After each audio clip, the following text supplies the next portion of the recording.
नमस्कार मंडळी, श्री स्वामी समर्थ. मी स्वामींच्या चरणी प्रार्थना करते की तुमचा दिवस चांगला जाऊ. चला तर मग आपण व्हिडिओला सुरुवात करूया.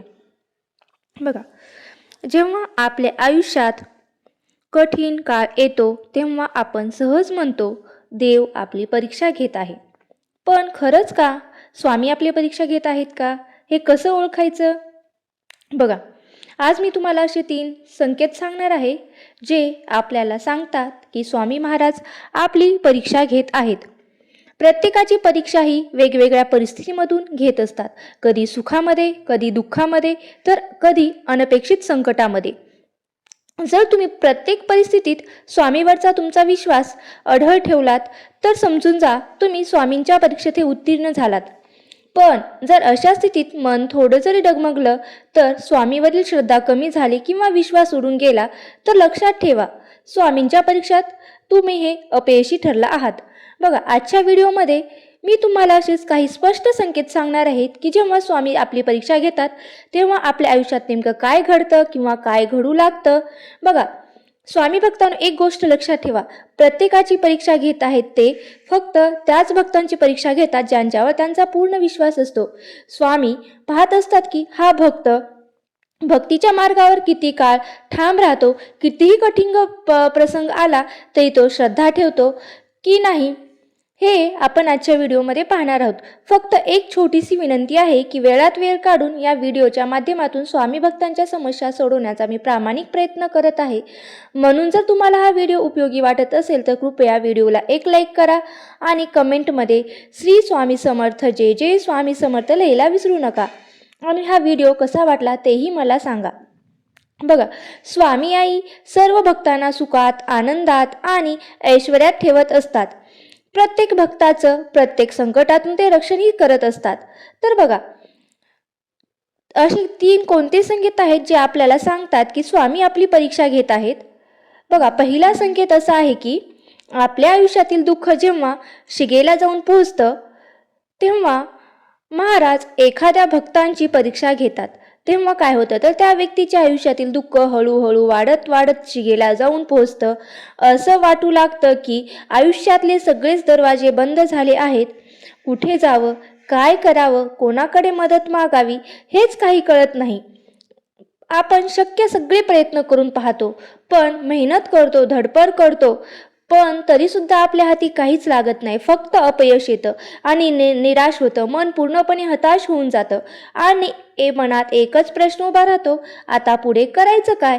जर तुमच्या आयुष्यात असंच काही घडत असेल, जर प्रत्येक प्रयत्नानंतरही तुम्हाला केवळ निराशाच जर हाती पडत असेल तर भक्तांनो, लक्षात घ्या, स्वामी तुमची परीक्षा घेत आहेत. ती यासाठी कारण ज्याप्रमाणे हिरा चमकण्यासाठी त्याला तासलेच जाते किंवा सोनं शुद्ध होण्यासाठी त्याला आगीचा प्रखर तापातून जावंच लागतं, अगदी त्याचप्रमाणे जर तुमच्या आयुष्यातही सतत अडचणी येत असतील, एकामागोमाग एक संकटे येत असतील, पण तरीही तुम्ही जर प्रत्येक कठीण परिस्थितीला सामोरे जात प्रत्येक आव्हान स्वीकारत हार न मानता पुढे चालत राहिलात तर विश्वास ठेवा, एक दिवस यश हे नक्कीच तुमच्यापर्यंत येईल. तुमचं आयुष्य, तुमचा आनंद, तुमचं समाधान तुम्ही सुखाने भरून जाल आणि त्या दिवशी मागे वळून पाहताना तुम्हाला हे नक्की जाणवेल की त्या यशासाठी, त्या सुखासाठी आणि या कठीण काळातून मला जाणं हे आवश्यकच होतं. दुसरा संकेत असा आहे की स्वामीवरील विश्वास कमी होऊ लागणे. भक्तांनो, कधी कधी माणसाच्या आयुष्यात असा काळ येतो जो त्याला पूर्णपणे आतून मोडून टाकतो. समस्याचा भार इतका वाढतो की मन सहनशक्तीच्या पलीकडे जातं. अशा वेळी देवावरचा विश्वास कमी होऊ लागतो. मनात प्रश्न निर्माण होतात, देव आहे तरी का? माझ्या आयुष्यात असंच का घडतं? अनेक लोक तर देवाचं नावही घेत नाहीत, मग ते का सुखी आहेत? ते नास्तिक असून सुद्धा ते सुखी आहेत, कारण मी एवढी देवाची पूजा करून माझ्याच आयुष्यात का दुःख? ते नास्तिक बनतात कारण ती परिस्थिती सहन करू शकत नाहीत आणि त्यांना हेही उमगत नाही की ती आपल्याच आयुष्यात असं होत आहे. पण मंडळी, हे लक्षात ठेवा, हाही एक मोठा संकेत असतो की स्वामी आपली जेव्हा परीक्षा घेत आहेत ना, बघा, कितीही कठीण परीक्षा असली, खूपच थोडे लोक त्यात उत्तीर्ण होतात. अनेक जण या परिस्थितीत अपयशी ठरतात. काही जण चुकीच्या मार्गावर जातात आणि हळूहळू वाईट मार्गाला लागतात. पण जो या परीक्षेत पास होतो तो माणूस स्वतःवर आणि स्वामीवरचा विश्वास मात्र कधीच कमी होऊ देत नाही. कितीही वाईट परिस्थिती आली, कितीही वाईट संकट आलं, ते सामोरे जातात, धैर्याने त्या परिस्थितीचा सामना करतात व ते मनाला शांत ठेवण्याचा हा प्रयत्न करत असतात. ते मात्र संयम तोडत नाहीत आणि मनात एकच भाव ठेवतो, स्वामी जे करतील ते माझ्या भल्यासाठीच करतील. बघा, या परीक्षेत तुम्हाला जर उत्तीर्ण व्हायचं असेल तर सर्वात आधी तुम्ही स्वामींवर पूर्ण विश्वास ठेवा. कारण एक दिवस असा नक्की येईल की सगळं काही हळूहळू ठीक होईल. त्या दिवसापर्यंत तुम्हाला फक्त स्वतःवरचा आणि स्वामीवरचा विश्वास हा टिकवायचा आहे आणि मनातील हिंमत सोडायची नाही. दुःख तर प्रत्येकाच्या आयुष्यात येतच. कुणाला जास्त असतं तर कुणाला कमी असतं. ईश्वराची माया हीच आहे. ऊन असतं तर कुठे सावली असतं, कुठे उजेड असतं तर कुठे अंधार असतो. आयुष्यात दुःख हे येतं. जेव्हा अडचणी आणि समस्या उभ्या राहतात ना, तेव्हा माणसाला कळतं सुखाची खरी किंमत काय. बघा, भुकेल्याला अन्नाचं मोल कळतं. अन्न किती गरजेचं आहे, हे अन्न किती महत्त्वाचं आहे आणि अन्न किती अनमोल आहे हे तोच अनुभवतो. ज्याच्या डोक्यावर छप्पर नाही तोच घराचं मोल खऱ्या अर्थाने जाणतो. अगदी त्याचप्रमाणे जेव्हा तुमच्या आयुष्यात दुःख येतं तेव्हाच तुम्हाला सुखाची खरी किंमत आणि सुखाचा खरा अनुभव मनापासून समजतो. तसं पाहिलं तर या जगात असा एकही माणूस नाही ज्याच्या आयुष्यात कधीच सुख दुःख आलं नाही किंवा तो कधीच दुःखी झाला नाही. प्रत्येकाच्या आयुष्यात हे दुःख असतंच आणि दुःख हे आलेलंच असतं. सुख आणि दुःख दोन्ही आपल्या आयुष्याचा अविभाज्य भाग आहेत. तिसरा संकेत म्हणजे दारात सतत भिक्षू भिकारी किंवा एखादा प्राणी येणे. आता तुम्ही म्हणाल ही कसली परीक्षा आहे? तर भक्तांनो, जेव्हा स्वामी आपली परीक्षा घेत असतात तेव्हा आपल्या आयुष्यात असे प्रसंग आपोआप येतात जे आपल्या मनाची खरी परीक्षा पाहतात.